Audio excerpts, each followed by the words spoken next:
الإخوان حتى نكون واضحين. هەولێن ڕاکان جبووری پارێزگارێک کەرکووکێ بە وەکالەت تەنێ دەرخستنە بەرپرسێن کورد ji پۆستێن وان نەڕاوەستیایە بەلکۆ هەول دەدا دەستوەردانە زێدەتر دی ئیدارەیە پارێزگەهێ دەبکە لە هەولێ خۆیێ داوی دەژی بریاردایە پۆستێن کەرکووکێ جارەکە دندا بەش بکە بۆ vê ئەرمانجێژی علی حەمادی ئالیکارێ پارێزگارێ کەرکووکێ ڕاستپارتیە گۆگوهرتنێ di پۆستان دبکە. بریارەکە تەبان نەخێر ئەمە خۆی پێوتە ئێتیفاقێکی سیاسی ئەمە قەیدنە یاسایە و نەدەستورە.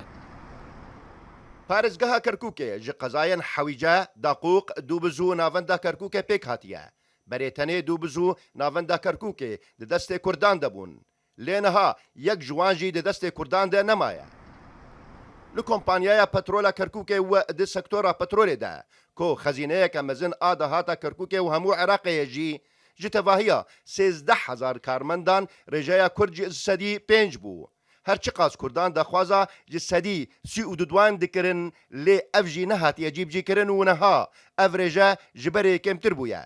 Serokê berê ya Encûmena Parêzgeha Kerkûkê dibêje rêveber û rêveberên giştî yên Kurd ji postên xwe hatine derxistin. Heta niha nêzîka 105 rêveber û berpirsên Kurd li Kerkûkê ji postên xwe hatine derxistin.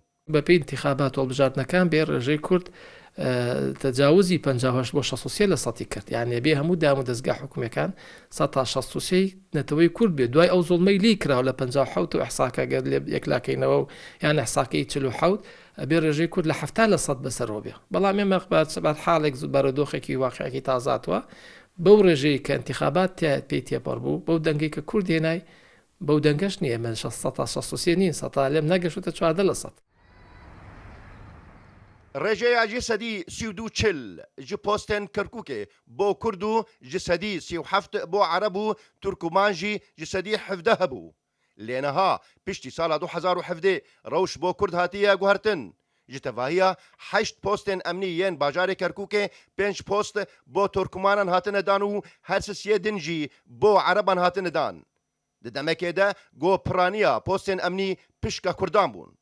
وە ئەزانێت کە بەرەو هەڵبژاردن نەچێت عێراق بۆیە ئێوێ پێگەی خۆی بە قووەت بکە وە کردوشێتی کۆمەڵێ گۆڕانکاری کردووە بە ئارەزوی خۆی ئەوەی کە خۆی مەبەستی بوو بێت دایناوە کۆمەڵی خەڵکی تری لێ نەتەوەکانی ترداناوە ئەوانەی کە خەزم و کەسون دۆست و ناسیاوی خۆیان هێناونیەتە پێشەوە ئەوەی ئەو دەسەڵاتی کە ئێستا پارێزگاری کەرکووکێتی بە تایبەتی لە گۆڕینی بەڕێوبەرەکان و چی ئەوانەی کە ئیداری بن یاخۆت ئەمنی بن ئەوەی کە پێی کرابێ قسووری نەکردووە.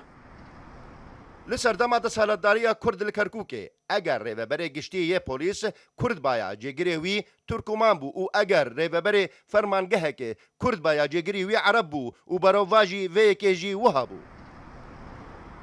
Li gor encamên helbijartina parlamentoyê Kurd daxwaza rêjeya zêdetirî ji sedî şêstî yên postan dikin. Lê niha piraniya postên payebilind ji wan hatine standin. Postê herî diyar jî parêzgar û qaymeqam û rêveberên polîsin û encûmena parêzgehê jî goserok û piraniya endamên wê Kurd bûn bi biryareke parlamentoyê dawî bikarê wê hat û hev awayê parêzgehên din ên Iraqê bê encûmen maye.